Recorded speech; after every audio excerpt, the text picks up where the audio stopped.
Good morning, bird brains. I usually steer clear of most Harley-Davidson riding gear, mostly just because of the price point.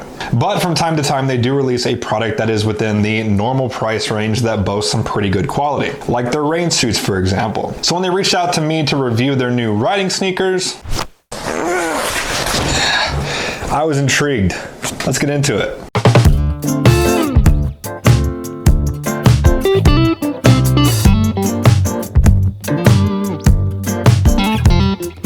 So you might be asking yourself, how in the world is one person going to review 3 different pairs of shoes? Simple answer is, I'm not.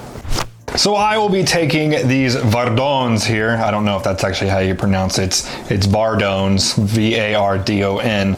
I'll be taking these through this channel's standard 2,000 mile test drive, and then I'll be reporting back to you at that time with a full in-depth review. These 2 pair on the outside, this is the Bateman and this is the Steinman. These are going to be going over to my co-host over at the Between Two Wheels podcast. So if you want the full in-depth review on these, you can go head over to betweentwowheels.com and check out their full-length review. Of course, when talking anything Harley-Davidson, one thing that is on the top of a lot of people's mind is the price point. But rest easy, my friends, because these shoes are actually right in line. These Vardones here are $140 US, and the Bateman and the Steinman are both $160. But I do want to point out these are not the only styles that they have. They have quite a few. These are just some of their newer ones. The price ranges on all the other ones range anywhere between, I think, 100 up to, I want to say, like 175 is one of their more expensive ones, which if you've never bought riding shoes before might seem a little outlandish. But when you compare them to others on the market, such as the $170 Bates or the $400 Roland Sands, these are all on the lower end of the spectrum. Now, of course, there are cheaper options such as the $100 Speed and Strength that my co-host Roadblock had a very bad experience with, or the shoe that I've got almost 3 years on, the $100 Fly M16s. Now, I've got probably close to 10,000 miles on these shoes, and as you can tell, they are still in very good shape. I still have 0 issues with these. I've got a full review on this shoe. If you want to check this out, I'll go ahead and link that video down in the description. But since I've got so much experience with this shoe, and it is somewhat in the same ballpark, like I said, these were $100 at the time of purchase. These are actually discontinued now, but I've got a lot of experience with these, so I will be using this as kind of a baseline to kind of tell you, is the extra $40 or $60 worth it, based purely on first impressions. But before we get into the head-to-head comparison, let's go ahead and run through some of the features that each of these shoes possesses. While these 3 shoes look fairly different, underneath they actually boast a lot of the same features. All 3 feature both waterproof full grain leather as well as a breathable HydroGuard waterproof membrane lining. They also feature 3M reflective material throughout the shoes. Both the Vardone and the Bateman have a 1-inch heel, while the beefier Steinman has an 1.25-inch heel. When it comes to ankle height, that is where we see the most differences between the 3 models. The Bateman over here has a 4.75-inch heel, the Steinman has a 6-inch, and the Vardone comes in highest at 6.25-inch. So let's go ahead and get started with first impressions. Essentially what I'm going to be doing is just going through each model, comparing them to the Fly Racing M16s, purely based off of first impressions. Now, right off the bat, I can tell you that these M16s are quite a bit lighter than the Bateman. Looking at size here, these are both 12. As you can see, there is a little bit of discrepancy within the sizes. Sorry guys, I need to chime in real quick here. After talking to the other 2 gentlemen that received these shoes, we did find out that there was a discrepancy with the sizing. For example, one of these guys wears a size 14 regularly, and he was able to fit into the size 13 Harley shoes with still quite a bit of room. I, for example, usually wear an 11.5 to 12. I got 11.5 in these Harley shoes, and they are at least a full size too big. So if you do end up ordering these, I advise ordering at least a half size down from what you usually wear. the Bateman being bigger, but I will probably say that I am closer to an 11 than I am a 12, and this is a 12 and fits me perfectly. So if anything, it's the flies sizing that are a little bit off. So coming to protection and flexibility, it does feel like the Bateman does not have any thing on the ankle here as the Fly does, where you see that logo there. It's also got a padding here on this side. You can't really see it, but it's in the same spot to protect protect the balls of the ankles. The Bateman does not feature that. However, on the heel, it is supported. It actually has quite a bit more ankle protection on the back than the Fly does, and it does feel a little bit sturdier. That might be due to the fact that the Flies are just broken in a little bit more. Coming to the bottom here. Now, if you look on your screen here, the gray is the Fly, the white is the Harley.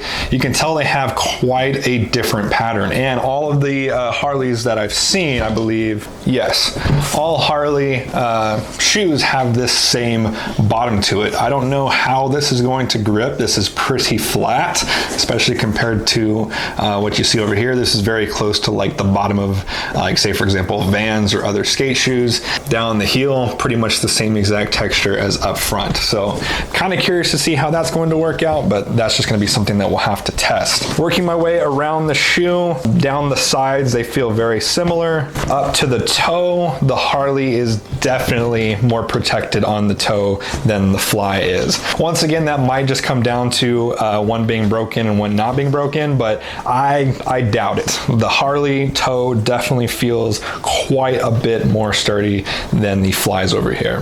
Very, very similar tongues. One thing I wanted to check was the shoelaces. I know that sounds ridiculous, but that was one of the bigger complaints I had on the Flies. If you look here, they've got extremely long shoelaces, and the Harleys are about 3 or 4 inches shorter.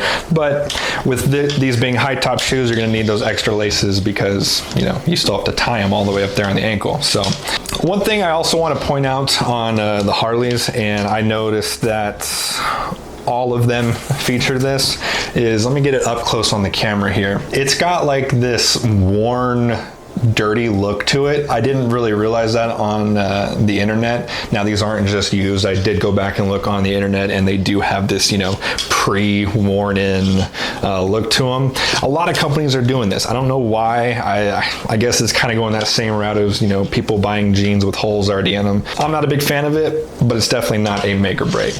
All right, moving on to the Steinman. So these are definitely a little bit beefier of a shoe. These borderline on boots, honestly. Calling these a sneaker is kind of a reach. I guess the fact that they're flat bottomed makes them a sneaker. I don't know. As far as weight goes, they actually feel...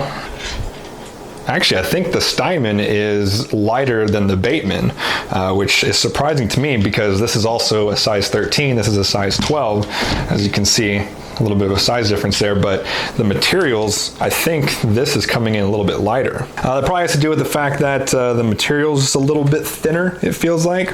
Once again, we do not have any ankle protection on the side, but we do have heel protection down the bottom, very similar to what we saw on the Bateman. Up front, a very sturdy toe. That is actually, let me feel them side by side here.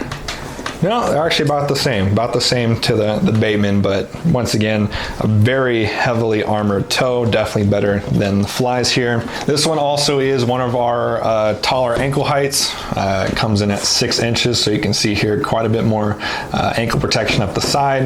It does not have the armor like this one does, though, like I mentioned. This also has this cool little shifter guard here, and I guess for symmetry reasons, they put it on both sides, which is a little weird, but whatever. Underneath, we've got that same weird pattern. Not sure how I feel about that just yet. As far as the sole goes, I know I didn't test this on the Bateman, but pretty strong sole.